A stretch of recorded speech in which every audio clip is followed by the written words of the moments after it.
नमस्कार, आप देख रहे हैं सत्ता की परख। लोकसभा चुनाव को लेकर बहुजन समाज पार्टी की प्रमुख मायावती साल 2019 से तर चुनावों को गंभीरता से ले रही है। पूरे देश में अपने बलबूते चुनाव लड़ने की कवायद में बसपा ने यूपी की 80 लोकसभा सीटों को ज्यादा फोकस किया। कारण साफ है कि देश का उत्तर प्रदेश आबादी के हिसाब से सबसे बड़ा प्रदेश है, जहां बसपा ने 3 बार गठबंधन से तथा 1 बार अपने बलबूते सरकार बनाई है। बसपा सुप्रीमो मायावती ने यूपी में जातीय समीकरणों को ध्यान में रखते हुए उम्मीदवारों को चुनाव मैदान में उतारा है। यूपी की 2011 की जनगणना के अनुसार दलित आबादी लगभग 4.1 करोड़ थी। राज्य में दलितों की 66 उपजातियां हैं, जिनमें सबसे बड़ा हिस्सा 2.2 करोड़ यानी कि 54% जाटवों का है। 2019 के विधानसभा चुनावों में बसपा ने 19 सीटें जीती और 22% से अधिक वोट हासिल किए।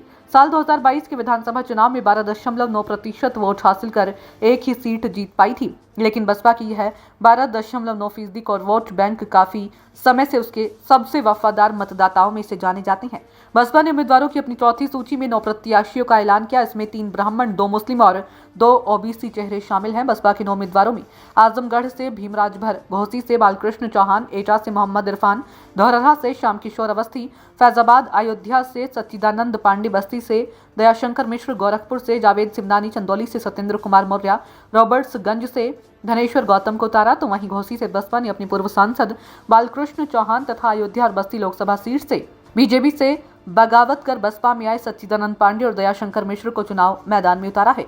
यूपी में बसपा ने टिकट वितरण में जातीय समीकरणों को भी ध्यान में रखा, जिसके चलते मुरादाबाद और सहारनपुर जिले में 55% मुस्लिम वोटर्स हैं, तो वहीं रामपुर में 60% मुस्लिम मतदाता हैं। इसी तरह संभल में 77.67%, अमरोहा में 40.78% तथा पीलीभीत में 25% मुस्लिम आबादी है। बसपा ने 45 प्रत्याशियों की घोषणा यूपी में की है। इनमें 11 मुस्लिम, 9 ब्राह्मण, 4 ठाकुर, 2 जाट, 2 वैश्य तथा 17 एससी और ओबीसी जाति से हैं। यूपी में जिन 11 सीटों पर मुस्लिम प्रत्याशियों के नाम की घोषणा की है, इन 11 नामों में सहारनपुर से माजिद अली, अमरोहा सीट से मुजाहिद हुसैन, मुरादाबाद से मोहम्मद इरफान सैफी, रामपुर से जीशान खान, संभल से शौलत अली, आंवला से आबिद अली, पीलीभीत से अनीस अहमद खान उर्फ फूल बाबू, लखनऊ से सरवर मलिक, कन्नौज से इमरान बिन जफर तथा गोरखपुर से जावेद सिमनानी शामिल हैं। इसी प्रकार बसपा ने जिन 9 ब्राह्मण चेहरों पर नाम लगाया, इनमें मेरठ से देवव्रत त्यागी, अलीगढ़ से हितेंद्र कुमार उपाध्याय, फतेहपुर सीकरी सीट से रामनिवास शर्मा, धौरहरा से श्याम किशोर अवस्थी, उन्नाव से अशोक पांडे, अकबरपुर से राजेश कुमार द्विवेदी, अयोध्या से सच्चिदानंद पांडे,